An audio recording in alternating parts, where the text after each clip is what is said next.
Hey guys, back again for another video. Thought I'd do something a little bit different this time. Just wanted to talk about a curation of things I'm really enjoying at the moment, whether that be music, furnishings, clothing items, or I don't know, a podcast I like, or anything like that. I thought this would be a cool place to kind of put that out there and maybe a chance to support some small businesses. I think there's a better time than any to do that.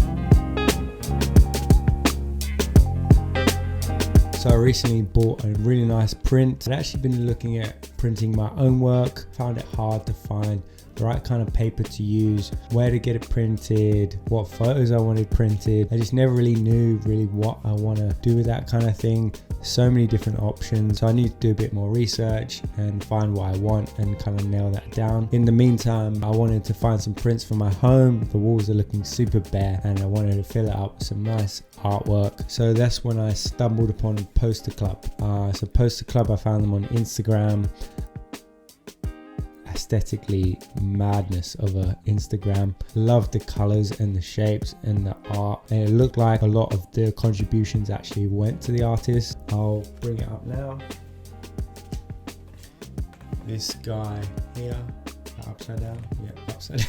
So this is the print I bought. Can't remember the name of the artist. I'll put his or her link below so you can have a look. I'm pretty sure they've got their own site as well. It's probably a better way to support this artist if you're looking to buy prints.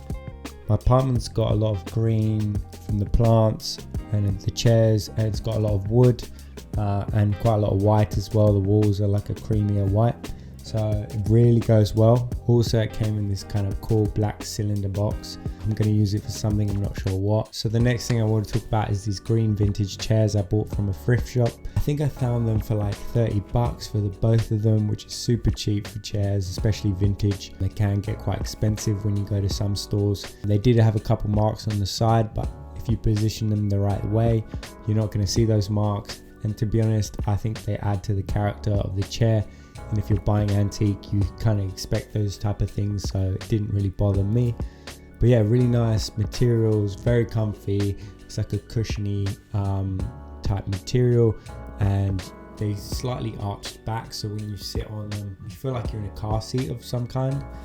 So you kind of get that really comfortable arched seat. So the next thing I want to talk about is music. Due to this isolation regulations, I've been listening to a heap of music while I'm working, while I'm trying to do home workouts as well, other things as well. So yeah, just been listening to so much music, not complaining. I love music, so it's a win for me.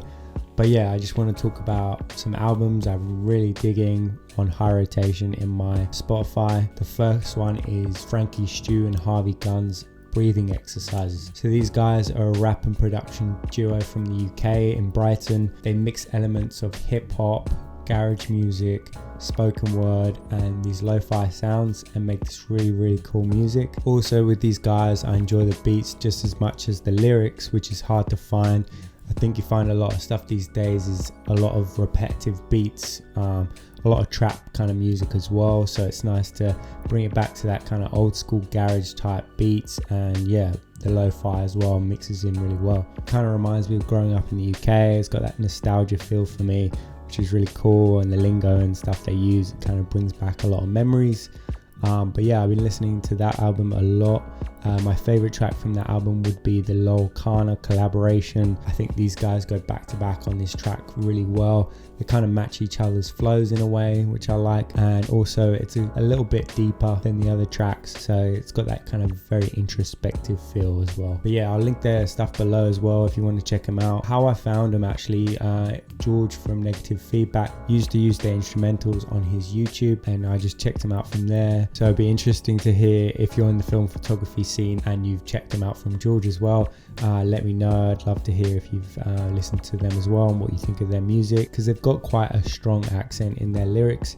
For me, it sounds very familiar, so it's not that much of a difference, but for maybe someone over in the US, they probably sound quite different. The next album I want to talk about is Mac Miller's album Circles, the one brought out by his team. He passed away suddenly. It's super sad. I was a big fan of his, so it affected me quite a bit in a weird way. When you don't even know a person and it still affects you, you know their music has really brought some emotion out in you. Loved the album. I felt like with every album he was putting out, he was getting better and better and finding his style a lot more. You had like jazz elements, indie folk elements to it, a bit of funk as well, just a nice well-rounded music. He was stepping away from rap quite a bit, which I actually quite liked. I felt like his singing voice was really nice. I think the first few listens were a bit on the depressing side, but once I got past that, I got to really listen to the album as is rather than getting any nostalgia from it. So that enabled me to tap into like what I liked about it. I think my favorite track from that album is Wood. I really love the bass and the drums on that song, that funky upbeat sound. Also, you've got quite a lot of live elements to that album as well. You can tell he's probably got in the studio and put all those elements together live, which definitely makes the music feel a lot more layered and more textures to it than it probably would otherwise. So the last thing I want to talk about is these camera straps I bought recently. I had been on the lookout for some nice looking camera straps, but I found most of the ones I find in Brisbane, they're really like black and bulky and just like ugly looking. So it was quite hard to find ones with a bit more detail, a bit more texture to them and some nice colors as well. So I was watching this YouTube video by Gabe Rivera.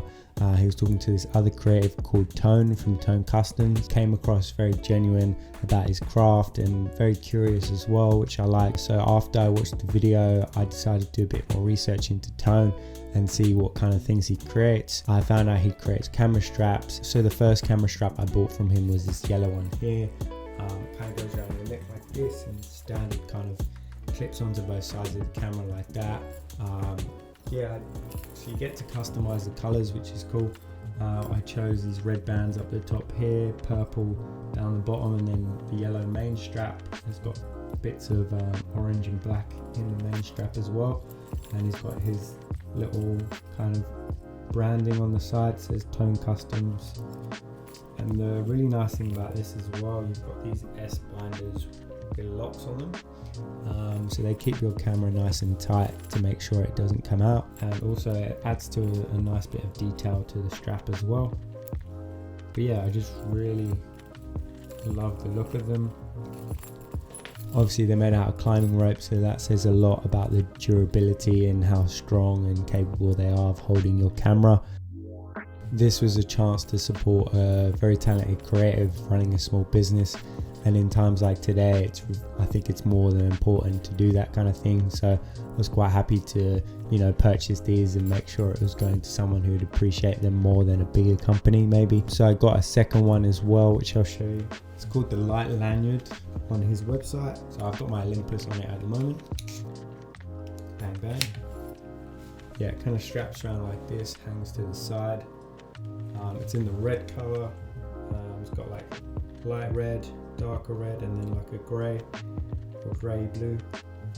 But yeah, I haven't used this one as much, so I can't tell you too much about what it's like to carry around. But yeah, it has the same S binder lock at the bottom.